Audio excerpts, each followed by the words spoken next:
Muraho neza nshuti zanjye zo kuri Star 204 TV, nibyo wahageze, ikaze cyane, ikaze mbahaye ikaze muri iki kiganiro cyacu. Tugiye kuganiraho kijyanye n'ubwoko bw'amaraso. Banza ukore subscribe kugira ngo tujye tubana mu biganiro byacu bya buri munsi, ndetse ukore share, comment, ndetse unalikinge kugira ngo ibintu bikomeze bigende neza. Ubusanzwe rero abantu bagira ubwoko bw'amaraso bugabanije mu bice bine, ari byo A, B, AB ndetse na O. Ibi bice byitwa groupe sange cyangwa se ubwoko bw'amaraso. Hanyuma rero abantu uko ubu bwoko bugiye butandukanye, ni nako imico yabo y'abantu bafite ubwoko bw'amaraso nayo iba igenda itandukanye. Uyu munsi ntabwo turi buvuge ku bijyanye n'imico y'aba bantu, ahubwo ikintu ngira ngo tuganireho, nubwo muri ubu bwoko bw'amaraso hagiye harimo ibi bice bine, ariko no kuri buri nyuguti igihe nanone igira ibindi bice bibiri. Tuvuge nko kuri A habamo abantu bafite A positif n'abafite A negatif, no muri B nuko, no muri AB nuko, ndetse no muri O nuko nguko bimeze, habamo abantu bafite O positif abandi bakagira O negatif. Hanyuma rero uyu munsi ikintu ngira ngo tuganireho ni kuri izi rezisi, kuri izi plus cyangwa se mwe, ari byo twita positif na negatif. Ahangaha rero ubundi hari amakuru abantu baba bafite atandukanye ku bintu, ugasanga umuntu aravuga ati niba umuntu afite rezisi negatifu uwo muntu ntazigera abyara. Bamwe bakaba babirenganiramo, ariko ntabwo ariko bimeze, ahubwo nje kukubwira ukuntu biba byifashe. Iyo rero umugore cyangwa umukobwa afite rezisi negatifu, hari icyo biba bimusaba. Iyo yashakanye n'umugabo cyangwa umusore ufite rezisi pozitifu, ahangaha birasaba ko umukobwa agomba kuba azi ubwoko bw'amaraso ye, ndetse azi n'agace abarizwamo, niba ari pozitifu cyangwa niba ari negatifu. Ahangaha bizamufasha kwirinda, kuko cya gihe iyo umuntu akiri umukobwa akajya akuramo inda zitandukanye atarashaka, kuriya kuntu akuramo inda, hari ukuntu amaraso ye afite rezisi negatifu ashobora kwivanga na wa mwana yakuyemo. Niba inda yari yayitewe n'umusore ufite rezisi pozitifu, urumva ko amaraso ye y'umwana ufite pozitifu azivanga n'amaraso ye afite negatifu, kubera ko azaba yabikoze mu buryo butemewe. Ntekereza ko atazajya no kwa muganga ngo amenye ngo ese nari ntwite umwana ufite iyihe rezisi, ese ngewe mfite iyihe, ugasanga bimuteye ikibazo.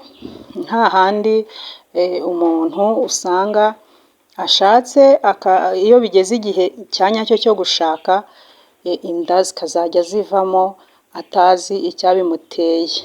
Ibyo ntabwo ari byo byonyine byatuma umuntu yavorta cyangwa se inda zivamo, ariko ngewe nagira ngo twiganirire kuri iki kintu cya rezisi. Iyo rero umugore cyangwa umukobwa afite rezisi negatifu, kubera ko ari we utwita, hanyuma akaba yarashakanye n'umugabo cyangwa umusore ufite rezisi pozitifu, murumva ko ni ibintu bihabanye.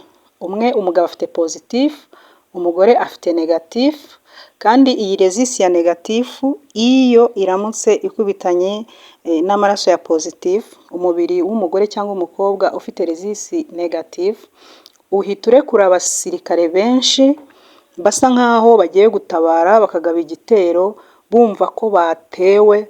Niyo mpamvu usanga inda zivuyemo, cyangwa se ugasanga umubyeyi abyaye umwana utagejeje igihe, cyangwa akazabyara umwana udashyitse wanyunyutse, kubera ko urumva yahuye n'ibibazo, yatewe na ba basirikare ba rezisi negatifu.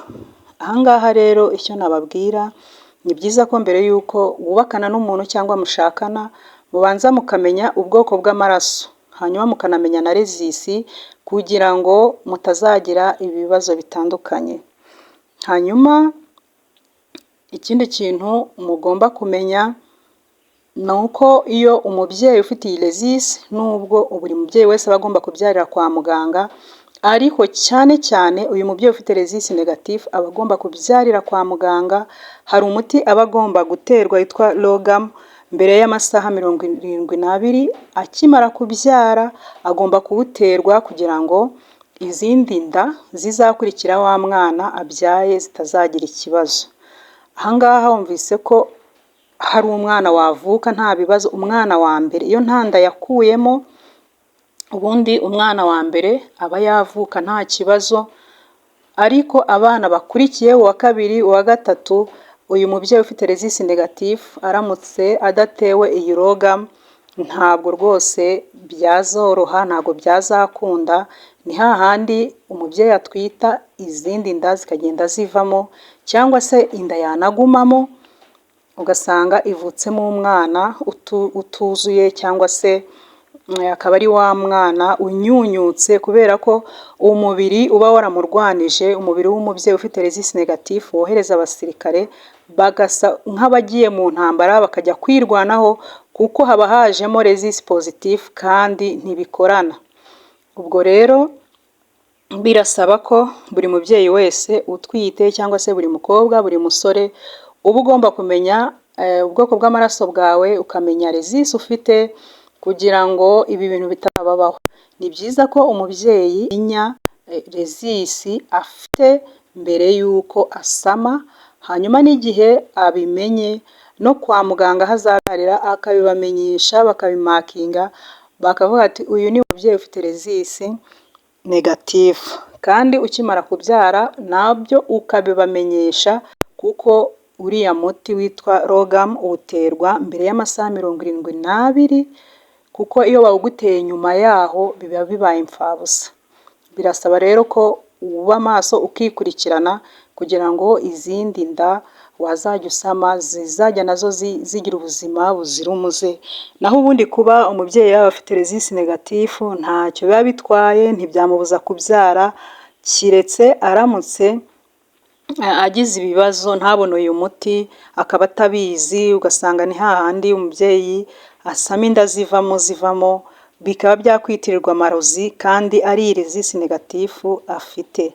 Niba ufite resisi negatifu humura, ntacyo bitwaye. Ikibazo ni uko wabyarira ahantu hatari kwa muganga, ndetse ukaba utabizi, kugira ngo uyu muti babe bawugutera. Ariko mu bitaro hose uyu muti uba uhari. Icy'ingenzi ni uko uba ubizi, ukabisaba muganga, ukabimubwira ko ugira iyo resisi negatifu.